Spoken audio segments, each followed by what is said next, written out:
Hello दोस्तों, स्वागत है आपका आज की क्लास में। आज की क्लास में हम रूट्स ऑफ क्वाड्रेटिक इक्वेशन के रूट क्या होते हैं, कैसे निकाले जाते हैं, ये सारी चीजें हम आज की क्लास में देखेंगे। एग्जांपल्स देखेंगे और एक खास बात, जब हमने आपका ये चैप्टर यानी पीछे वाली वीडियो में जब हमने आपका ये चैप्टर स्टार्ट कराया तो वहां पे आपको बताया था कि क्वाड्रेटिक इक्वेशन क्या होती है, कैसे आप आइडेंटिफाई करेंगे कि कौन सी क्वाड्रेटिक इक्वेशन होगी। तो ये सारी चीजें हमने पीछे वाली वीडियो में बता दी है। अगर आपने पीछे वाली वीडियो नहीं देखी है तो एक बार जाके पीछे वाली वीडियो को देखो, ताकि आपको क्वाड्रेटिक इक्वेशन का पता चले कि क्या होती है, कैसे आप उसको आइडेंटिफाई करते हैं।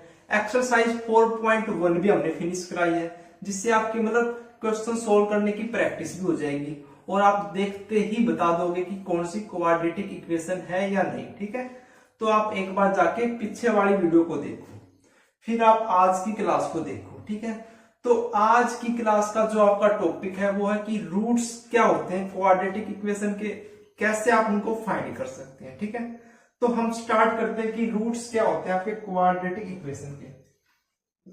What are the roots of quadratic equation. Quadratic equation के रूट क्या होते हैं, तो बिल्कुल सरल शब्दों में समझेंगे, बिल्कुल सरल शब्दों में समझेंगे कि वे सभी नंबर्स आपके रूट्स होते हैं क्वाड्रेटिक इक्वेशन के, जो क्वाड्रेटिक इक्वेशन को सेटिस्फाई करते हैं। क्या समझे? वे सारे नंबर्स, वे सारे वैल्यूज वेरिएबल की जो आपकी क्वाड्रेटिक इक्वेशन को सेटिस्फाई करते हैं, वे क्या होते हैं? आपके रूट्स होते हैं। देखो मैं लिखता हूं, रूट्स क्या होते हैं आपके? वे सभी वेरिएबल्स की वैल्यूज, वे सभी वेरिएबल्स की वैल्यूज रूट्स होती हैं जो क्वाड्रेटिक इक्वेशन को सेटिस्फाई करते हैं। वे सभी वेरिएबल्स की वैल्यू रूट्स होते हैं जो क्वाड्रेटिक इक्वेशन को सेटिस्फाई करते हैं। क्लियर है? अच्छा भाई, क्वाड्रेटिक इक्वेशन की स्टैंडर्ड फॉर्म आप देख के आए थे पीछे वाली क्लास में, वो क्या थी? ax² + bx + c। इसमें आपका a, b और c क्या है? Real number. रियल नंबर क्या होते हैं? चैप्टर फर्स्ट में जाके देखो क्या होते हैं real number. Combination of rational and irrational number का, है ना। तो a, b, c आपके क्या है? रियल नंबर है। और एक खास बात, जो आपका a है वो कभी भी 0 नहीं होगा। अगर आपका a 0 हो गया तो ये क्वाड्रेटिक इक्वेशन बचेगी ही नहीं। क्लियर है? रूट्स का पता चल गया। क्या होते हैं कि वे सभी वैल्यूज x की या फिर वेरिएबल की जो आपकी क्वाड्रेटिक इक्वेशन को सेटिस्फाई करती है, वे क्या होते हैं? आपके रूट्स होते हैं। ठीक है, आप इन रूट्स को कैसे सेटिस्फाई मतलब कैसे निकालते हो? तो रूट निकालने के आपके जो चैप्टर में दो मेथड है। क्या है? रूट निकालने के दो मेथड होते हैं। क्वाड्रेटिक इक्वेशन के रूट्स निकालने के लिए आपके दो मेथड है। एक तो फैक्टराइजेशन मेथड,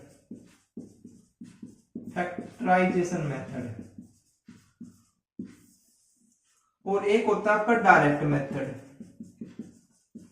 डायरेक्ट मेथड मतलब इसमें आपका डायरेक्ट फॉर्मूला है, वो आपको अप्लाई करना है और आपके रूट निकल आएंगे। फैक्टराइजेशन मेथड क्या होता है? फैक्टराइजेशन मेथड में आप क्वाड्रेटिक इक्वेशन के रूट, क्वाड्रेटिक इक्वेशन के क्या बनाते हैं? फैक्टर्स बनाते हैं। ठीक है, तो आज की क्लास में हम फैक्टराइजेशन मेथड की सहायता से आपको रूट निकालना सिखाएंगे। ठीक है, तो आइए देखते हैं कि कैसे फैक्टराइजेशन मेथड की सहायता से किसी भी क्वाड्रेटिक इक्वेशन के रूट निकाले जा सकते हैं। ठीक है, तो देखते हैं, आइए। फैक्टराइजेशन मेथड,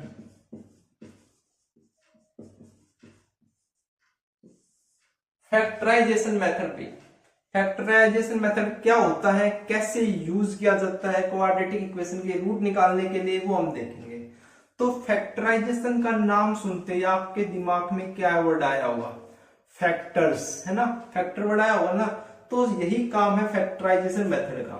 फैक्टराइजेशन मेथड की सहायता से हम क्वाड्रेटिक इक्वेशन के फैक्टर बना के, क्वाड्रेटिक इक्वेशन के फैक्टर्स बना के हम उसके रूट निकालते हैं। क्या निकालते हैं? रूट निकालते हैं। क्लियर है? फैक्टराइजेशन मेथड की सहायता से हम क्वाड्रेटिक इक्वेशन के फैक्टर बना के उसके रूट निकालते हैं। ठीक है, वे फैक्टर कैसे निकलेंगे आइए देखते हैं। ठीक है, तो इसके लिए आपको कुछ स्टेप्स फॉलो करनी है। Step first, given equation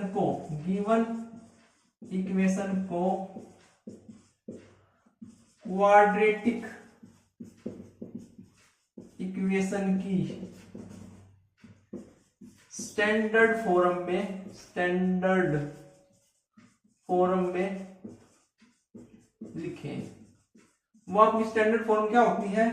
ax² plus bx plus c equal to 0। मतलब आपके पास क्वेश्चन में गिवन होगी कोई इक्वेशन, तो आपको उस क्वाड्रेटिक इक्वेशन को सबसे पहले स्टैंडर्ड फॉर्म में लिखना है। स्टैंडर्ड फॉर्म क्या होती है?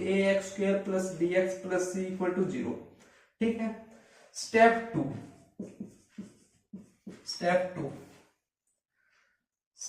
क्या कहती है कि आपको ऐसे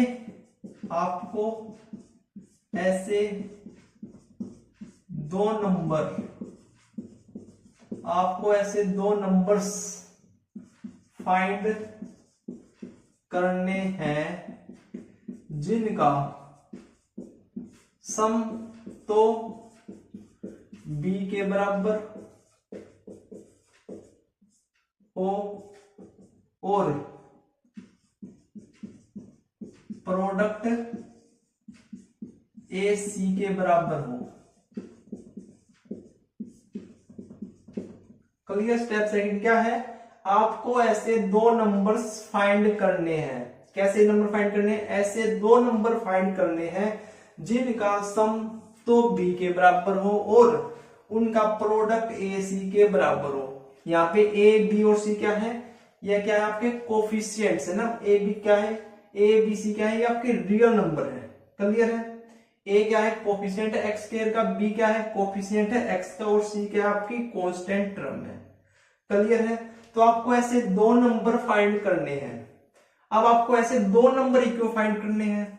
तीन नंबर क्यों नहीं फाइंड करने? अगर आपने पहले वाला चैप्टर सीखा होगा और दूसरे वाला, मतलब पहले में तो आपने नंबर्स देखे थे, और सेकंड चैप्टर जो आपका पॉलिनोमियल था वहां पे आपकी एक थ्योरम आई थी, फंडामेंटल थ्योरम ऑफ अरिथमेटिक। वो क्या कहती है? कोई भी पॉलिनोमियल जिसकी डिग्री n है, कोई भी पॉलिनोमियल जिसकी डिग्री n है, उसके n रूट होंगे। ये देखा था ना। तो ये आपका जो पॉलिनोमियल है, क्वाड्रेटिक इक्वेशन है जो ये, इसकी डिग्री कितनी है? 2। तो कितने रूट आएंगे? 2 आएंगे। तो इसीलिए हम इसके दो नंबर्स फाइंड करेंगे। ठीक है, तो आपको ऐसे दो नंबर फाइंड करने हैं जिनका सम आपका b के बराबर हो और प्रोडक्ट a c के बराबर हो। क्लियर है? ठीक है, स्टेप नंबर 3,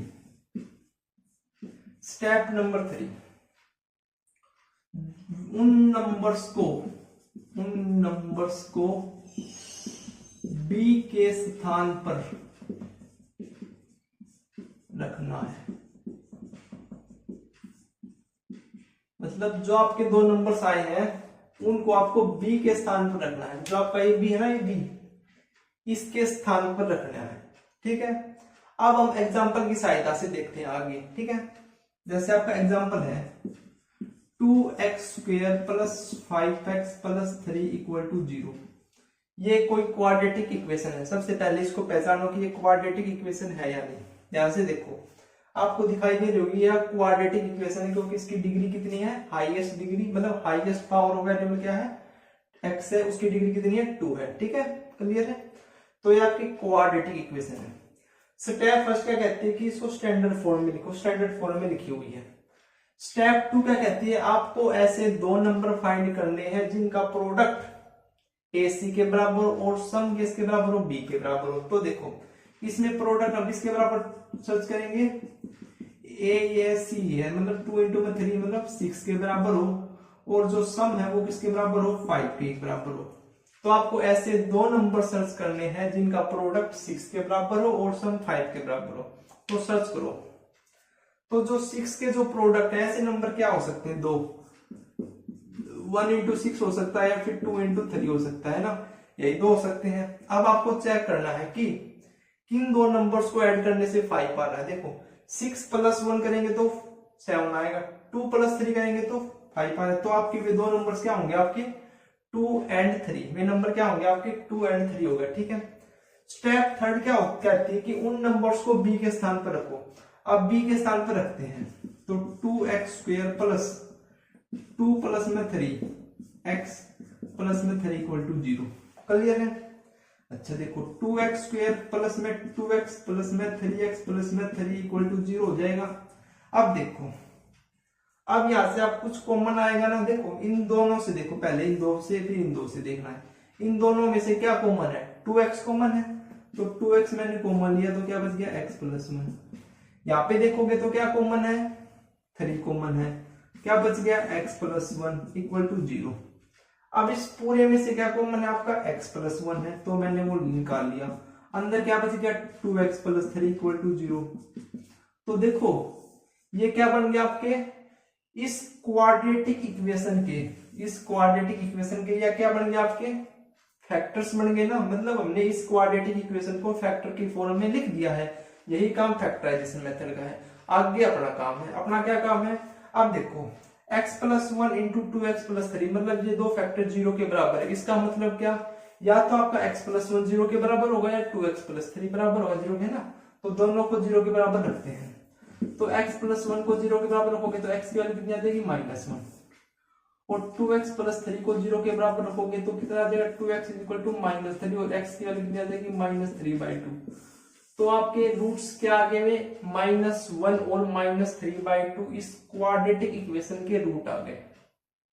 तो फैक्टराइजेशन मेथड की सहायता से हम इस प्रकार से रूट निकाल सकते हैं। बोलो किसी को कोई भी डाउट है तो एक बार दोबारा से देखो फैक्टराइजेशन मेथड क्या होता है। फैक्टराइजेशन मेथड की सहायता से हम क्वाड्रेटिक इक्वेशन के फैक्टर बनाते हैं, ठीक है। तो देखो कैसे फैक्टर बनेंगे। स्टेप फर्स्ट, गिवन इक्वेशन होगी उसको क्वाड्रेटिक इक्वेशन की स्टैंडर्ड फॉर्म में लिखो। जो आपके पास क्वाड्रेटिक इक्वेशन होगी ना उसको स्टैंडर्ड फॉर्म में लिखो। स्टैंडर्ड फॉर्म क्या आपकी ax² + bx + c = 0, ठीक है। स्टेप 2, आपने जब इसको स्टैंडर्ड फॉर्म में लिख लिया तो आपको ऐसे दो नंबर फाइंड करने हैं जिनका सम b के बराबर हो और प्रोडक्ट ac के बराबर हो। क्या फाइंड करने, ऐसे दो नंबर सर्च करने हैं जिनका सम b के बराबर हो और प्रोडक्ट ac के बराबर हो, ठीक है। स्टेप नंबर 3, उन नंबर्स को फाइंड आउट करने के बाद b के स्थान पर, जो आपका ये b है ना, b इसके स्थान पर आपको वे नंबर्स लिख लेने हैं। मतलब जैसे 5 है तो इन दोनों का 2 + 3 करके मतलब ऐसे लिखना है, ठीक है। क्लियर है। स्टेप नंबर 3 क्लियर, बी के स्थान पर रखना है। अब हम एक एग्जांपल की सहायता से समझते हैं। जैसे आपका ये एग्जांपल 2x² + 5x + 3 = 0 है।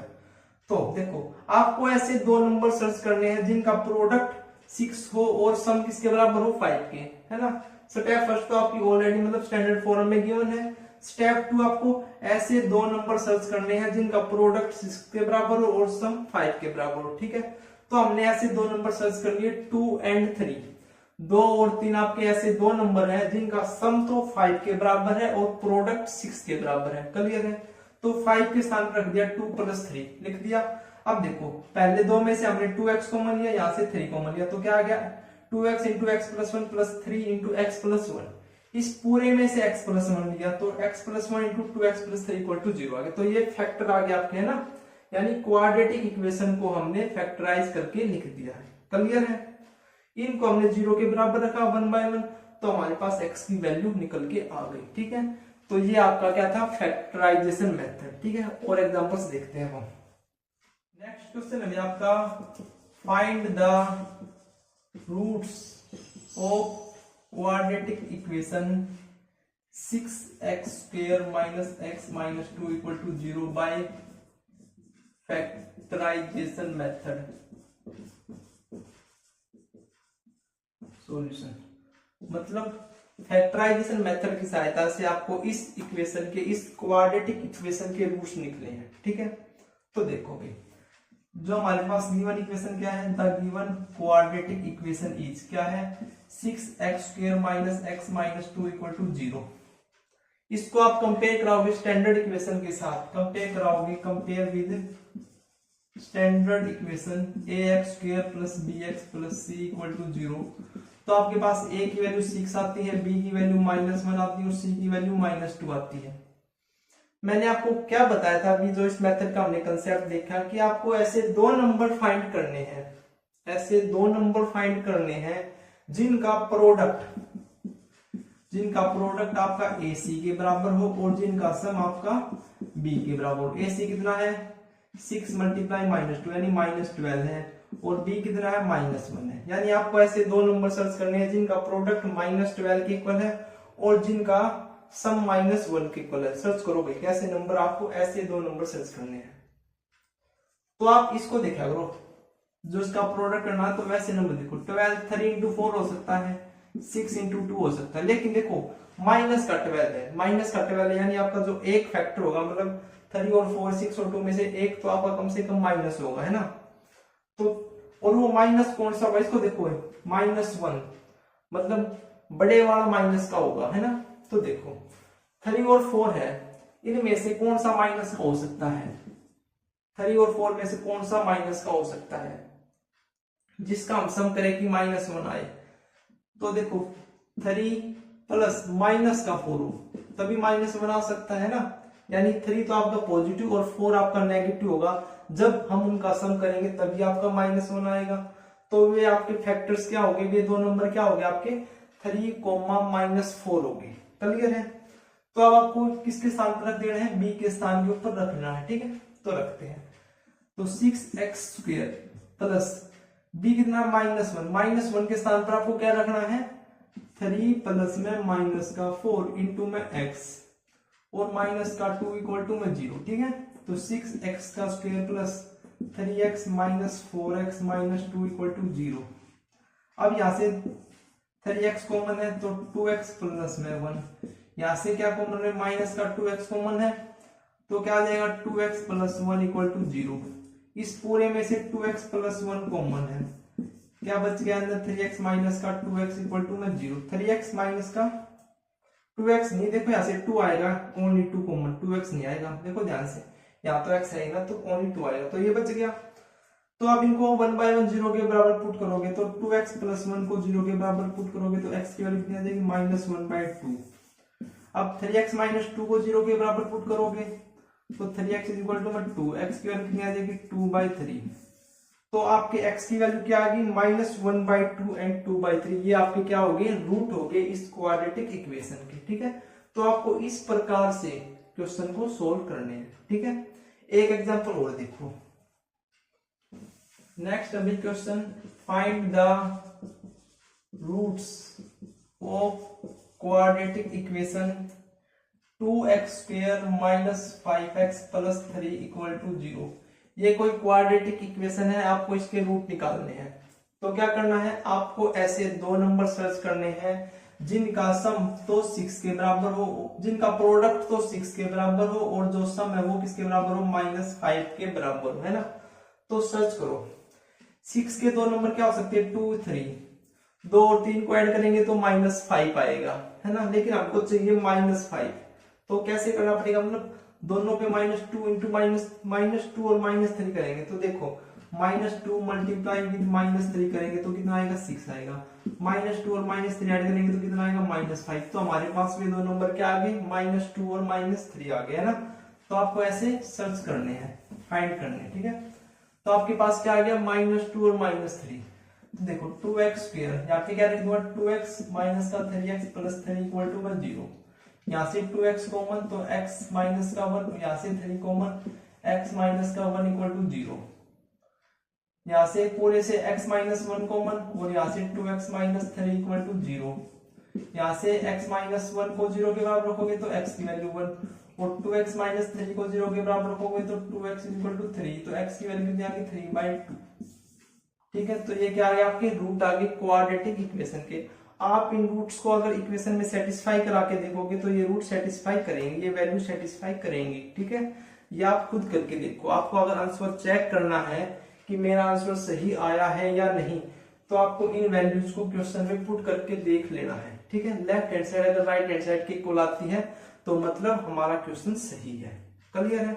तो ये आपका फैक्टराइजेशन मेथड था। अगर आपको इस टॉपिक से रिलेटेड किसी भी प्रकार का कोई भी डाउट है तो कमेंट करके हमें जरूर बताएं। मिलते हैं नेक्स्ट वीडियो में नेक्स्ट एक्सरसाइज के साथ। ठीक है, थैंक यू।